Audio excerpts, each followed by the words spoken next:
காலம் கருதி இருப்பர் கலங்காது ஞாலம் கருதுபவர். வணக்கம், இது உங்கள் கவிதோஸ் வலையொலி. பூ பூக்க, காய் காய்க்க, பழங்கள் பழுக்க. என்ன விடுகதையான்னு கேட்குறீங்களா? இல்லை, ஒரு பூ பூக்கவும் காய் காய்க்கவும் பழங்கள் பழுக்கவும் ஒரு நேரம் இருக்கு. அதே போல நமக்கு ஒரு நல்லது நடக்கணும்னாலும் அதுக்கும் ஒரு நேரம் வரணும். அது வரைக்கும் காத்திருக்கணும்னு சொன்னவங்க அதுக்கு தயாராகணும்னு சொன்னாங்களா? புரியலையா? சரி, எப்போதும் போல ஒரு குட்டி கதையாகவே சொல்லிடுறேன். ஏன்னா கதை கேட்கறது தான் நம்ம எல்லாருக்கும் ரொம்பவே பிடிச்சமான விஷயமாச்சே. மகாபாரதத்தில் பாண்டவர்கள் வனவாசம் போனது அவங்க கஷ்ட காலம்னு நினைக்கிறீங்களா? இல்லவே இல்லை, அது அவங்க தயாராகும் காலம்.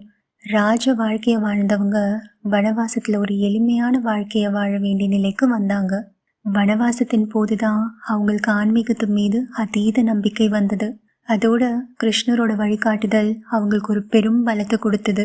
உங்களுக்கு நேரம் கிடைச்சா உண்மையான ஆன்மீகம்னா என்னன்று என்னோட காணொலியை போய் பாருங்க. இந்த வனவாசத்துல தான் குடும்பம்னா எப்போதும் ஒன்றிணைந்து ஒற்றுமையா இருக்கணும்ன்ற புரிதலை கொடுத்தது. துரியோதனனோட அத்தனை சதியையும் சமாளிக்கிற பொறுமையை கற்றுக் கொடுத்தது. இந்த வனவாசத்துல அவங்க அனுபவிச்ச அத்தனை துன்பங்களும் தான் அவங்களுக்கு பொறுப்புணர்வை புரிய வச்சுது. எப்ப என்ன நடக்கும்னு தெரியாத ஒரு சூழ்நிலையில அவங்க மனசு சோர்வடையும் போது அவங்க மன உறுதியை கொண்டே அதை சமநிலைக்கு கொண்டு வர திறனை கற்றுக் கொடுத்தது. இதுதான் எல்லாத்தையும் விட ரொம்பவே முக்கியமானது. இது பாண்டவர்களுக்கு மட்டும் இல்லை, நம்ம எல்லாருக்கும் தான்.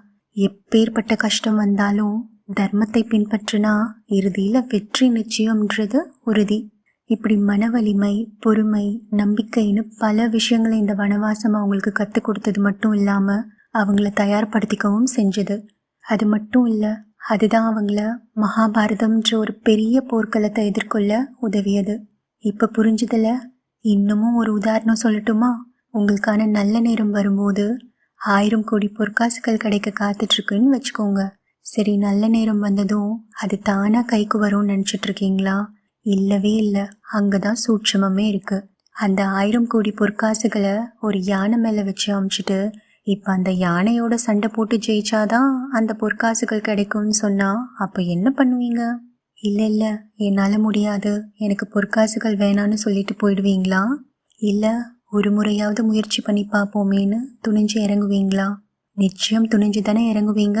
ஆனால் அவ்வளோ பெரிய யானையை நம்மளால் எப்படி தோற்கடிக்க முடியும்?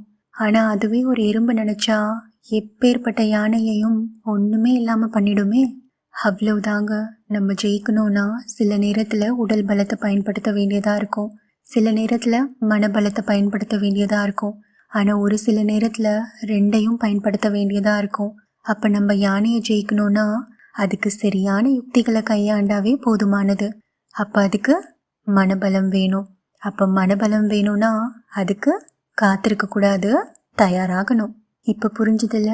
நல்ல நேரத்துக்கு காத்திருக்கிறது எவ்வளோ முக்கியமோ அதை விட முக்கியம் அதுக்கு தயாராகிறது. இப்போ நிறைய பேர் கேட்கலாம், நான் எதுக்காக தயாராகணும்னு எப்படி தெரிஞ்சுக்கிறது? அது மட்டும் இல்லை, எனக்கு என்ன நல்லது நடக்க போகுதுன்னு என்னால் எப்படி முன்னாடியே தெரிஞ்சுக்க முடியும்? அதுவும் சரிதான். ஆனால் பாண்டவர்கள் மட்டும் என்ன, அவங்க பெரிய போர்க்களத்துக்கு தயாராக போகிறாங்கன்னு தெரிஞ்சால் தயாரானாங்க.